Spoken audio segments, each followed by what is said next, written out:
Mañana se conmemora el Día Mundial del Riñón, donde es una jornada de sensibilización que se celebra anualmente. Es el segundo jueves de marzo desde el año 2006, establecida en ese mismo año por la Sociedad Internacional de Nefrología y la actual Federación Internacional de Fundaciones Renales, Alianza Mundial Riñón.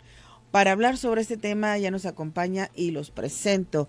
Es el doctor Juan Alberto Gómez Fregoso, médico adscrito al Servicio de Nefrología Adultos, antiguo Hospital Civil de Guadalajara, Fray Antonio Alcalno. Buenos días, Alberto. Hola, muy buenos días. Gracias por estar con nosotros.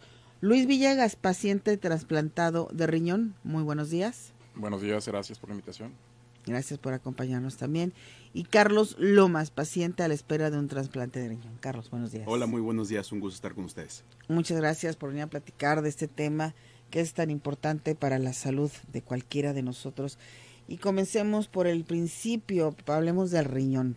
Podríamos pensar que ya todo el mundo sabemos qué es el riñón, para qué sirve y todo eso, pero sí me gustaría que nos dieran un contexto, Juan Alberto, de qué es el riñón, por qué es tan importante en la salud de los humanos, de los seres humanos. Bueno, a pesar de todo lo que queremos todos, que el riñón nada más sirve para orinar, en realidad tiene muchísimas funciones, controla prácticamente que un paciente no se intoxique de ciertas sustancias, como la urea, que es la principal, maneja prácticamente todos los líquidos del cuerpo y todos los electrolitos, como el sodio, el potasio, que vienen siendo prácticamente los más importantes, y se encarga también que el cuerpo no esté ácido, ¿no? Produciendo la mayor parte de las sustancias alcalinas del cuerpo, como el bicarbonato, y otras sustancias que tampoco creemos que hace el riñón, es que no nos dé anemia, ¿no? Es el principal órgano que produce algo que se llama eritropoyetina, que es una hormona que estimula nuestra médula para producir sangre. Prácticamente, a pesar de que también creemos que la presión arterial, por ejemplo, la controla completamente el corazón, el riñón es prácticamente el órgano más importante en esto, y casi todos los medicamentos que están centrados en controlar la presión arterial se manejan a través del riñón. Entonces, un paciente enfermo renal pues tiene complicaciones en prácticamente todos esos aspectos, y es nada más por arribita, ¿no? Por eso es tan importante la salud renal, y que se preste tanta atención o se tenga un día al año para concientizar a la gente de mínimo hacerse un chequeo general cada año.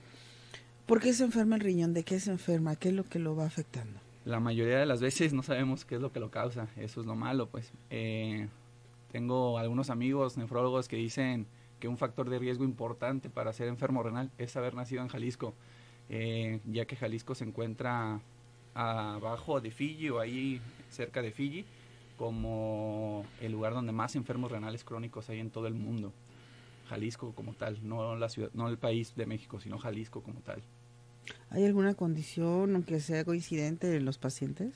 Pues la verdad es que no lo tenemos claro. Parece ser que, bueno, debería ser más bien algo ambiental, ¿no? Que esté en Jalisco y esté tan centrado aquí, pues debería de ser algo ambiental. ¿Qué tan cierto es el que beber agua influye en esto? Sí, lo que recomendamos es, antes de que un paciente esté enfermo del riñón, pues consumir agua de manera continua. Ya los pacientes enfermos renales saben, cada vez que va avanzando esto, pues se va limitando un poco la toma de agua, debido a que, obviamente, como está dañado el riñón, dejan de orinar un poco o más cada vez que pasa el tiempo. Entonces limitamos a los pacientes a que estén tomando agua continuamente. ¿Cuáles son los principales síntomas que se presentan en una persona que empieza a tener problemas con el riñón, Luis? ¿Cómo comenzaste?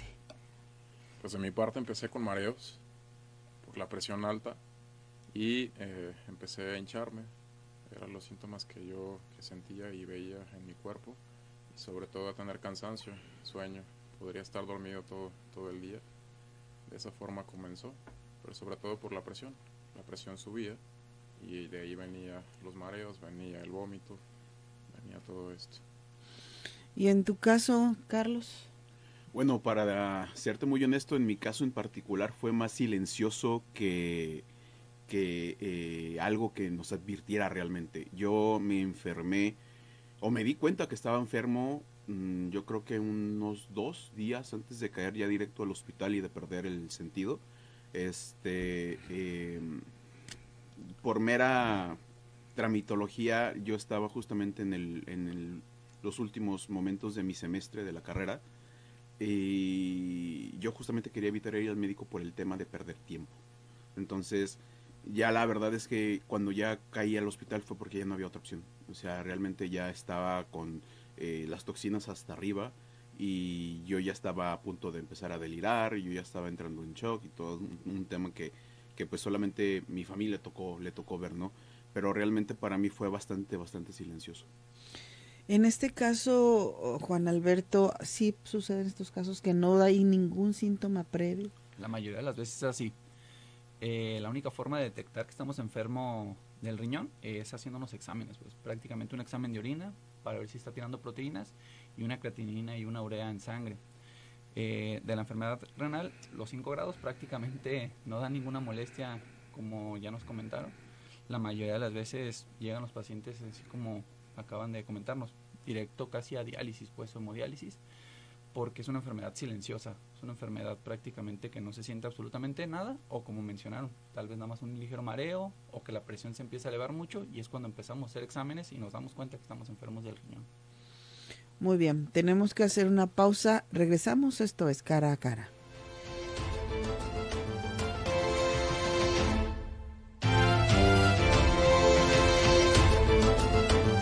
Estamos de regreso a Cara a Cara, gracias por estar con nosotros. Ya se suma a esta mesa Rocío Tavares de la asociación Una Oportunidad de Vida. Te recuerdo, ¿cómo estás, Rocío? Perdón. Muy bien, gracias. Todavía un poquito ronca, pero muy contenta de estar aquí. Un poquito tarde, disculpen. Cambio de clima. Fíjate que no me dio COVID en enero. ¿A poco? En enero, y esos son los estragos todavía. Bueno, Así pues que cuídense, por favor. sí, todavía puede dar COVID, así que hay que estar con todas las medidas. De repente las vamos aflojando. Totalmente. Se nos olvidó que hubo pandemia. Lo que pasa que eso sucede con la salud, la vamos dejando para después, doctor. Ah, me duele la cabeza, ve al médico. No, ¿para qué? Ahorita me tomo una pastilla y con eso se me quita. Y volvemos, pero nuestra salud la vamos dejando de lado. Ante cualquier situación, ante cualquier síntoma, siempre postergamos y postergamos. Como comentabas, Juan Alberto, es tan importante que por lo menos cada año nos hagamos un chequeo, sobre todo análisis de sangre, de orina. ¿Qué es lo que más podríamos hacernos cada año para estar más al pendiente de nuestra salud? Pues el chequeo general debería incluir una biometría hemática para ver cómo son las células, cómo están las células de la sangre, la hemoglobina, los leucocitos, sus plaquetas, una química sanguínea para ver cómo está el azúcar, que sabemos aquí en México somos prácticamente de los primeros lugares a nivel mundial de diabetes, y diabetes viene siendo de las principales causas de enfermedad renal crónica.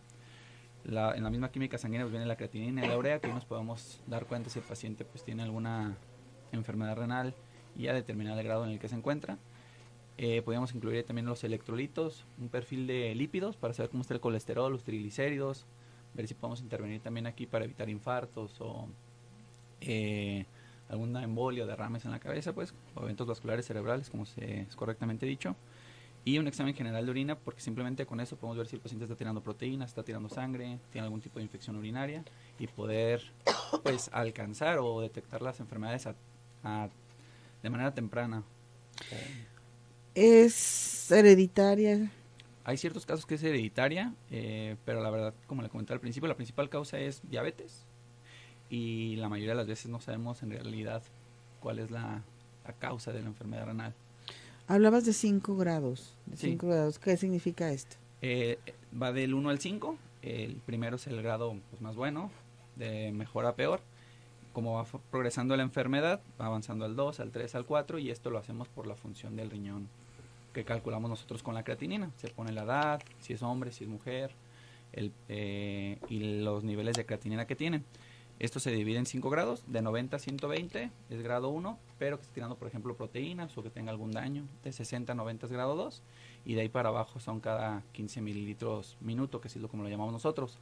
3A, de 45 a 60, 3B de 30 a 45, y a grado 4 de 15 a 30, y abajo de 4 grado 5, o que es la fase pues terminal, o cuando sugerimos a los pacientes iniciar diálisis o hemodiálisis. Pero creo que el objetivo real de todo esto es que cuando un paciente tiene una filtración o su función del riñón es menos del 20% o 20 mililitros minuto, es recomendable empezar a hacerle estudios para que haga un trasplante renal. Ver como diálisis o hemodiálisis no una terapéutica, que es como lo tratamos los médicos, sino como un puente, ¿no? Ganar tiempo para que el paciente llegue a trasplantarse, porque es prácticamente lo que le va a cambiar la vida. Ahora bien, ¿qué es lo que se tiene que hacer para ser trasplantado? ¿Cuáles son las condiciones que se tienen que buscar para que pueda recibir una persona un trasplante? Prácticamente cualquier paciente enfermo renal se puede trasplantar. Claro, hay sus casos especiales, tal vez un paciente que esté infartado, muy descompensado, pues no, pero pacientes estables, que ya tengan una su adecuada diálisis o hemodiálisis, y prácticamente es lo único que se necesita, que el paciente esté sano y quiera trasplantarse. Lo más importante, pues aquí en México, que no se tiene tanto esa cultura de donación de trasplante de cadáver, es que consigan un donador los pacientes. La verdad que prácticamente le puede donar quien sea, ¿no? Su hermano, su amigo, su tío, sus papás, sus hijos. Y creo que ese es un tabú que se tiene aquí de que no, es que si le donas te va a ir muy mal. Y pues la verdad es que en la realidad no es esta. O sea, se sabe prácticamente desde la Segunda Guerra Mundial, cuando hacían autopsias de las personas, que pues mucha gente vive con un riñón y nunca se habían dado cuenta. Pues entonces, si alguien puede vivir con un riñón, pues ¿por qué no donarlo? En este caso que mencionas de un riñón, cuando una persona ya requiere de un trasplante, ¿es porque un riñón no le está funcionando o ninguno les está funcionando? Ninguno. Prácticamente la enfermedad del riñón es porque los dos riñones no funcionan. Como le comenté, una persona puede vivir con un riñón prácticamente toda una vida, pues claro, viviendo una vida normal, ¿no? No una vida de excesos, comer mucho, no ser obesos, cuidándose, pues. Puede vivir prácticamente una vida normal. Luis, ¿cómo comenzó tu proceso para el trasplante de riñón? Pues mi trasplante tuve la dicha de que fue anticipado. O sea, realmente yo empecé con una creatinina de 3.4 aproximadamente. Entonces yo me mantuve cerca de año y medio con dietas, cero sal, potasio, cosas que tuvieran, alimentos que tuvieran el sodio y el potasio. Estuve con dieta, estuve con medicamentos, pero la enfermedad empezó a avanzar por sí sola, ¿no? Entonces estuve en protocolo, yo fui operado en centro médico. Entonces tuve la dicha que mi protocolo fue muy rápido. Yo a los 3 meses yo ya tenía prácticamente desde las muelas hasta psiquiatría, tenía todos los estudios hechos. Y entonces en el momento que la enfermedad empezó a avanzar, me empezaron a hacer como prohibiciones de ahora deja de comer carne, ahora deja de comer esto. Pero no, empezó a avanzar, hasta que llegó el momento donde ya mi creatinina estaba cerca del 5 y fue cuando dijeron pues llegó el momento de hacer el trasplante. Yo tenía donadores, en este caso fue mi hermano el más grande, fue quien me hizo el favor y el regalo de darme vida, y ahora sí que son 15 años de estar aquí. 15 años ya. 15 años, ahora en mayo cumplo estos 15 años y afortunado de vivir y de poder estar aquí con ustedes. ¿Llevas un régimen alimenticio especial? ¿Cómo es tu rutina? Al principio no consumía mariscos, carne de puerco, alcohol, refresco negro. Conforme a la marcha empecé a comer un poquito ya de marisco, no sé, le puedo decir que a los 9, 10 años, un poquito de carne de puerco, pero carne magra, y alcohol pues prácticamente no lo tengo prohibido como tal, pero no es algo que me gustara. Entonces, y una vida pues, saludable, de repente llegaron los carbohidratos y lo que me ha subido un poquito, pero pues prácticamente he estado estable.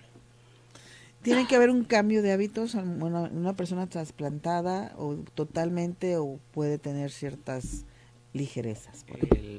La verdad que sí puede tener esas ligerezas sin problema, pero es el chequeo continuo. Prácticamente, aquí Luis no nos dejará mentir, pero tienen chequeos, al principio es cada 3-4 días, luego cada semana, luego cada 15 días, luego cada mes, y prácticamente la idea es que un paciente trasplantado esté checando cada mes con niveles de creatinina, urea, y los medicamentos que nosotros damos se llaman inmunosupresores, estarlos checando mínimo cada mes. Ya después de tantos años, 15, pues a veces esto se va perdiendo, es cada 6 meses o cada año, pero al principio sí la idea es que sea muy continuo los exámenes para determinar que no estamos pasando la dosis de la inmunosupresión o esté muy bajas la dosis, tenerlas que subir. Y en alimentación pues sí hay ciertas restricciones tal vez al principio por los medicamentos que estamos dando tan potentes para bajar las defensas del cuerpo para que no destruyan el órgano que nos están poniendo, pero prácticamente después, como dice Luis, no es que tenga algo prohibido, pues simplemente si no toma alcohol o no fumar prohibísimo para todos, pero alcohol pues 1 o 2 creo que no pasaría absolutamente nada, pero pues hay gente que dice, bueno, si ya tengo un órgano nuevo, ¿para qué le doy más lata, no? En cuanto a medicamentos, ¿es medicina de por vida? ¿Hay que estar tomando o durante cierto tiempo? Se sugiere que siempre sea de por vida. Es una tríada de 3 medicamentos, que uno es prednisona, el otro es ácido mecofenílico y el otro es tacrolimus, que son como los más famosos o los que más se ha visto que sirven. Pero, por ejemplo, aquí en el caso de Luis, que fue su hermano, se hacen pruebas genéticas para ver qué tan compatible es, y si es muy compatible podemos tal vez no ser tan agresivos en el tratamiento y hacer un tratamiento un poquito menos agresivo. Pero sí sería de por vida, y ya cada vez que va avanzando el paciente y vemos que no se va deteriorando la función del riñón, pues podemos ir bajando las dosis para que sean dosis mínimas del tratamiento. ¿Cuál es el porcentaje de rechazo? Uy. Pues la verdad que sí es alto. Al principio, pues prácticamente los primeros 6 meses es cuando más rechazo se encuentra y se extiende hasta el año. Prácticamente ya después del año nos preocuparían más otro tipo de cosas, infecciones, que el riñón simplemente vaya envejeciendo, o que el riñón adquiera la enfermedad principal que había tenido por la que se enfermó, que eso es lo difícil, como le digo, al principio no sabemos qué fue lo que le enfermó, pero esa enfermedad está ahí, pues. Y la única forma de saber de qué enfermedad tiene el paciente es haciendo una biopsia renal, pero los pacientes que llegan con creatinas de 3, 4 o ya directos a diálisis o hemodiálisis, pues esos pacientes no se pueden hacer una biopsia porque el tamaño es muy pequeño y podemos hacer más daño que el beneficio. Entonces, pues casi siempre es eso, que recurre a la enfermedad o infecciones.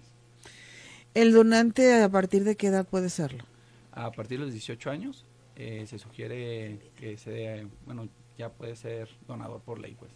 La verdad que los nefrólogos esperamos tal vez que tengan un poquito más de edad, porque la mayoría de las enfermedades autoinmunes o las enfermedades que nos llevan a este tipo de enfermedad renal crónica se presentan antes de los 30 años. Entonces, entre los 25 y 30 vemos que el paciente ya no está enfermo y todos sus exámenes y todo el abordaje que se hizo para que fuera un donador están normales, pues prácticamente sabemos que le va a ir muy bien al donador.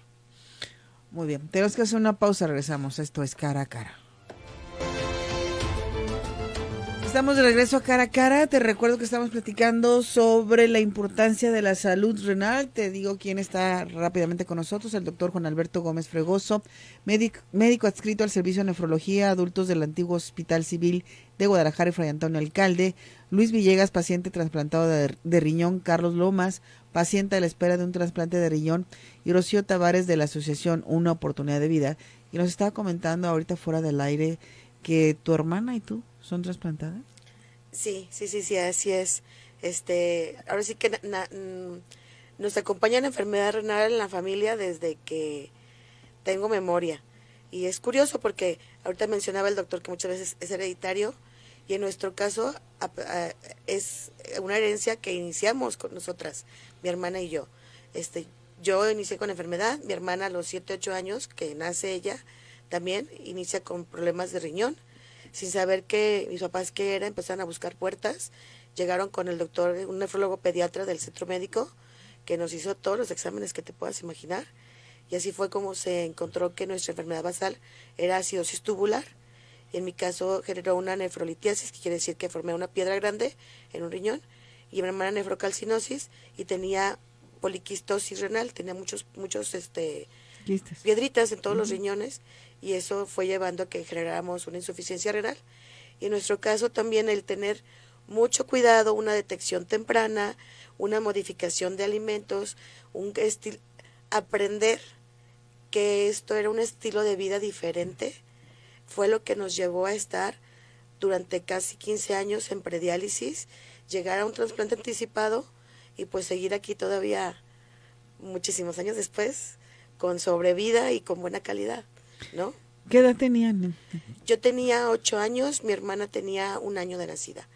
Entonces, sí fue, la verdad es que mi admiración para mi mamá y para mi papá y gratitud para toda la familia, porque creo que algo muy importante fue que tuvimos redes de apoyo muy importantes, que toda la familia se sumó, y yo recuerdo que eran fiestas familiares, el típico de que refresco, no sé qué, y los guisos, y que el chamorro, pero siempre había agua fresca o agua natural, y el platillo que podíamos comer nosotras, y algo sin sal, ¿no? Porque también nos tuvimos que enseñar desde niñas, y también es algo que agradezco a mis papás, que desde niños nos educaron a saber qué alimentos sí, qué alimentos no, medir, aprender a leer nuestros exámenes, aprender a cómo movernos en los hospitales, porque nos decían es que si faltamos tu papá y yo en algún momento, ustedes van a requerir esta atención, y estos servicios toda la vida, y esos cuidados toda la vida. Entonces tienen que aprenderlos y nos hicieron responsables de nuestra propia enfermedad desde niñas. Y creo que algo también muy importante que nos enseñó mi mamá fue justamente esto, no etiquetarnos como de víctima, decir, ay, estoy enfermo y hoy no puedo hacer nada, sino es, ok, sí, tienes este padecimiento, sí, hay que tener controles, hay que tener cuidados, hay que tener cambios de hábitos, pero tú sigues haciendo tu vida y tú vives tu vida con este proceso de vida que te tocó vivir, que es de la enfermedad, como algunos otros te tocó vivir a lo mejor desde la pobreza o desde el abandono, desde, o sea, situaciones que todos vivimos, y eso, las palabras transformó nuestra realidad, porque entonces no éramos las enfermas, no éramos, ay, las pobrecitas niñas enfermas que no pueden comer carne, que no pueden comer sal, no, simplemente éramos las primas que tenían un hábito de alimento diferente, como ahora se puede decir que a lo mejor eran los veganos, ¿no? Nosotros éramos renales, o sea, con cambios, y eso tuvo un impacto transformador en nuestras vidas. Por fin llegamos, yo me trasplanto en el Hospital Civil de Guadalajara, a mí me trasplantaron hace 21 años, en ese momento estaba el doctor Luis Carlos Rodríguez Sancho. Al año siguiente llega el doctor Marco Covarrubias al área de trasplante y trasplantan a mi hermana. Entonces ahí seguidito dijeron casi el 2 por 1, ¿no? En el caso de mi hermana lo donó mi papá, en mi caso me donó una tía paterna, que le agradezco eternamente, y bueno, pues el proceso de la misma enfermedad nos ha llevado a caminos diferentes, pero todo este aprendizaje y todo, la verdad es que toda la apertura de las manos que sobraron para podernos llevar a esos trasplantes y a que todo funcionara, es lo que generó que ahora nos tocara este impacto y esta transformación de decir, ya estamos sanas, ya estamos rehabilitadas, ya aprendimos muchas cosas, ya sabemos cómo hacerle, vamos ayudando a otras personas que están viviendo este proceso a que sea más llevadero. Digo, no les vamos a aliviar, no les voy a evitar que los puncionen y que a lo mejor entre diálisis, hemodiálisis, que cada uno tenga que llevar su proceso individual, pero sí podemos decirle cómo es más fácil, y decirles, no están solos. Y mira, hay opciones, sí se puede tener vida con esto, sí se puede tener una calidad de vida, sí se puede trabajar, sí se puede estudiar, sí se puede hacer una familia, sí se puede hacer muchísimas cosas, hasta viajar, sabiendo cómo hacerlo dentro de tus precauciones o dentro de los cuidados que vaya indicando el médico. Muy bien, Carlos, tú estás a la espera de un donante. ¿Qué es lo que lo ha detenido? ¿Qué pasa en este caso contigo? ¿Cuánto tiempo tienes esperando? Pues yo me enfermé en el 2015, más que esperar un donante, estamos justamente ahorita en un proceso con la asociación de Chío y su mamá de recaudación para el tema de fondos. Bendito sea Dios, a mí me cubrieron de una bendición muy muy grande, de una red de apoyo muy grande que es mi familia, mi papá, mi hermana, mi hermano, y justamente mi hermana que nos acompaña el día de hoy, es la que justamente se va a animar a regalarme vida, a convertirse en una segunda madre para mí, ¿no? Entonces, bendito sea Dios, ella es la que en su momento me donaría el riñón. Ya nada más estamos a la espera un poco de todo este tema, de tema de recaudación y de pues generar la campaña de manera adecuada para poder obtener los resultados que se necesitan, no solo para mí, sino para otros 6 trasplantes. Este año con la asociación Primero Dios, no solo son 15 años de ayudar personas, son también 100 trasplantes. Entonces son 100 vidas que se estarían tocando y dentro de esas 100 vidas iría la mía, Primero Dios. Bueno, nos comentabas al principio de este espacio que acudiste al médico, que fuiste ya con alguna situación delicada, pero aquí lo que terminó de empeorar la situación fue un mal diagnóstico. Es correcto, justamente yo fui a consultar a un médico y me comentaron que era una intoxicación alimentaria. Me dieron un antibiótico y creo que ese mal diagnóstico fue lo que terminó de detonar lo que ya veníamos arrastrando desde hace un tiempo probablemente. Entonces, ese mal diagnóstico fue lo que en su momento pues a lo mejor influyó un poco más en que se dañara se dañara mi salud un poco más, pero pues al final de cuentas no era algo que se fuera a evitar, ya era algo que se tenía arrastrando desde ese tiempo. Simplemente había sido una enfermedad silenciosa, simplemente había sido un tema que no se había detectado a tiempo, por cualquier motivo, por cualquier razón o circunstancia que en su momento se hubiera decidido o arrastrado o como se hubiera llevado, hubiera detonado en lo mismo, hubiera detonado en el tema de la insuficiencia. Creo que en ese sentido pues ya estaba en el estadio 5, ya más daño mi riñón no podía recibir, entonces, bueno, mis riñones no podían recibir, entonces pues fue una consecuencia natural. Sí estuvo mal el diagnóstico, definitivamente fue un detonador, por decirlo de una manera, pero pues íbamos a terminar en ese camino tarde o temprano. Entonces lo importante es que en su momento pues se atendió, se detectó, y independientemente del diagnóstico que en su momento dieron en el hospital, pues yo sigo aquí, ¿no? Y sigo con todas las ganas, sigo con todo el amor del mundo y seguro de que voy a continuar con proyectos y con cosas. ¿En este momento estás en tratamiento? Sí, estoy en hemodiálisis. Yo duré 6 años, 8 meses en diálisis peritoneal y llevo 1 año y cachito en hemodiálisis. Muy bien. Tenemos que hacer una pausa. Regresamos. Esto es Cara a Cara. Estamos de regreso a Cara a Cara platicando el Día Mundial del Riñón. Y bueno, se habla mucho de la hemodiálisis, ahorita lo escuchamos, pero ¿qué es la hemodiálisis, Juan Alberto?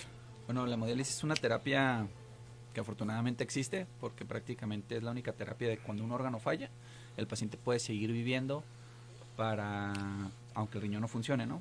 Se conecta a una máquina, el paciente a través de un catéter o una fístula, que lo ideal siempre sería una fístula, que es una pequeña cirugía que se les hace en el brazo a los pacientes, juntamos una vena a una arteria y por ahí, como si fuéramos a sacarle sangre, podría decirse, se le conectan 2 agujas, en una sale sangre, llega a la máquina hace todo el proceso de purificación de la sangre, de quitar potasio, de dar bicarbonato, de bajar la urea, en grandes rasgos, y regresamos la sangre limpia al cuerpo. Esto prácticamente lo ideal es que se realice de 2 a 3 veces a la semana, dependiendo de los requerimientos del paciente, y las sesiones duran aproximadamente 4 horas. Entonces es una terapia excelente o muy buena porque el paciente puede seguir viviendo a pesar de que sus riñones tengan una funcionalidad del 0 o de 2-3%. Pero como se lo repetí, si quiero que quede claro, es que ver este tipo de terapias como un puente nada más para que el paciente llegue a trasplantarse, porque como lo mencionamos hace ratito, pues en realidad no lo estamos curando, estamos nada más haciendo que el paciente siga estable para mejorar su calidad de vida y que él pueda seguir viviendo. Y bueno, aquí la importancia de hacer conciencia para la donación, de que también no solamente se puede hacer la donación cadavérica, sino que sería importante que sea la donación cadavérica, que es lo que se está ya ahorita luchando por ello, para que todos seamos donadores y no solamente los familiares cercanos, que qué bueno que existen y que qué bueno que apoyan, pero qué bueno sería que también quienes ya no vamos a necesitar los órganos, los donáramos, porque se podrían salvar muchas vidas, doctor. Sí, claro que sí. Sí, la verdad que en el mundo el país que más trasplanta es España, y es porque prácticamente el 50% de sus trasplantes son de donador cadavérico. O sea, es gigantísima la cantidad de personas altruistas que pues saben que al fallecer pues no van a necesitar pues ya nada, ¿no? Entonces, ¿por qué mejor no dejan vida de ellos aquí en los pacientes, ¿no? Y prácticamente al ser un paciente trasplantado pues cambia tu vida completamente, pues. Pregunta Aldo, dice, soy paciente trasplantado, ¿qué función tiene la ciclosporina? La ciclosporina. Eso. Bueno, la ciclosporina es muy similar a lo que mencionábamos hace un momento, del tacrolimus, que son como la piedra angular del tratamiento. Se llaman inhibidores de calcineurina. La ciclosporina puede decirse que es como el hermano chiquito del tacrolimus y es un inmunosupresor de lo mejor que hay. Lo que hace es que el cuerpo no produzca ciertos mecanismos de defensas para destruir el órgano, porque a fin de cuentas el cuerpo, aunque nos pongan un riñón de mi hermano, pues no es mi genética, no es mío, y el cuerpo lo que va a hacer, como siempre lo hace, es atacarlo, pues, ¿no? Porque él cree que me está defendiendo. El cuerpo dice, oye, yo tengo algo extraño, tengo que destruirlo porque si no me va a hacer daño. Pero este tipo de medicamentos cierran ciertos mecanismos de modulación de defensas para que no destruyamos ese órgano. Pregunta el ingeniero Méndez, disculpen, ¿qué precio tiene un riñón? No, yo creo que es invaluable, ¿no? No, yo creo que no. A lo mejor está pensando en el mercado negro, no sé, pero estamos hablando de trasplantes sí, de familiares, trasplantes cadavéricos, independientemente. Sí. Que es de manera altruista. Ilegal. Ajá, porque ya la compraventa pues es ilegal. Sí. Así estamos es. hablando ya de un delito importante. Y bueno, me gustaría que nos platicaras, Rocío, porque el tiempo se nos termina, ¿qué es la asociación Una Oportunidad de Vida? Una oportunidad de vida, tenemos un pedido aparte, se llama, es una oportunidad de vida Sociedad de Transplantados, que nació hace 15 años. El lunes acabamos de cumplir 15 años, estábamos todavía quitándonos el vestido de quinceañera y bailando el vals. Y bueno, pues es una asociación que se formó gracias al sueño de 11 papás que tenían hijos trasplantados o que ellos eran trasplantados en su momento de hígado, para apoyar en el Hospital Civil de Guadalajara a las personas que estaban atendidas en esta área de trasplantes, y que a pesar de haber tenido un trasplante exitoso, se estaba viendo un poco decaída su salud, porque no había la existencia de medicamentos, o sea, que no tenían la accesibilidad al medicamento de inmunosupresor que mencionaba el doctor, y eso estaba generando que se estuvieran teniendo algunos rechazos. Eso fue como la primera idea y el primer nacimiento, y llevar información y capacitar al paciente y al cuidador, porque muchas veces se quedaban con dudas, ¿no? Como eso de, ya me trasplanté, ¿y ahora qué? ¿Qué voy a comer? ¿Cuáles son los cuidados? ¿Mi vida cambia o sigo sin comer proteína, no?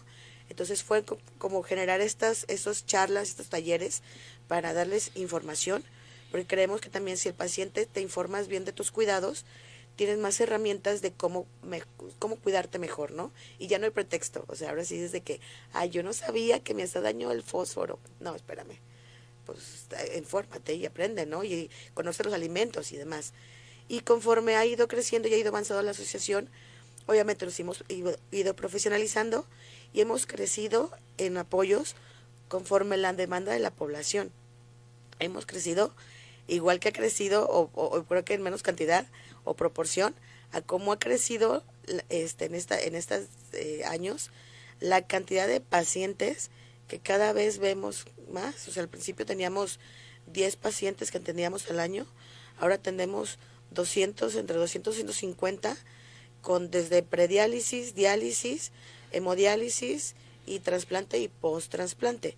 Y tenemos 4 líneas de atención o 4 programas principales, de los cuales uno es prevención y detección temprana, que ya ahora vamos a escuelas, colonias, empresas, comunidades, a hacer detección temprana o a dar charlas de sensibilización sobre donación de órganos y hábitos saludables. Y tenemos también 9 años haciendo seminarios de enfermedad renal para estudiantes de áreas médicas, y este año tenemos nuevamente el siguiente, bendito Dios, después de pandemia. Y sobre todo los programas de atención integral al paciente, que sabemos que tiene que ser una atención integral, no nada más la parte médica, sino va de la mano la parte nutricional, que es basiquísima. Creemos nosotros que también puede ser la parte psicológica, y estamos por abonar también la parte de fisioterapéutica, porque el paciente en hemodiálisis principalmente y diálisis peritoneal se empiezan a descalcificar, empieza a alterarse la aparatormona, empieza a haber malformaciones genéticas, y luego ya vemos a un paciente que de estar bien ya trae una dislocación de cadera o alguna situación en rodillas y pierden movilidad, entonces ya entra en una parte de discapacidad. Entonces queremos como mejorar la calidad de vida del paciente y de verlo de manera integral. Contamos con banco de medicamentos, apoyo en derivación de cajas de diálisis, pago de hemodiálisis, apoyo en cirugía de trasplante, apoyo en exámenes de protocolo. Ay, no, yo no sé cómo hacemos tanta cosa. De verdad, creo que es gracias a la ayuda de tantas manos que se han sumado a nuestra causa y que han visto la importancia de la problemática renal en nuestro estado. Porque de verdad creo que aquí estamos como...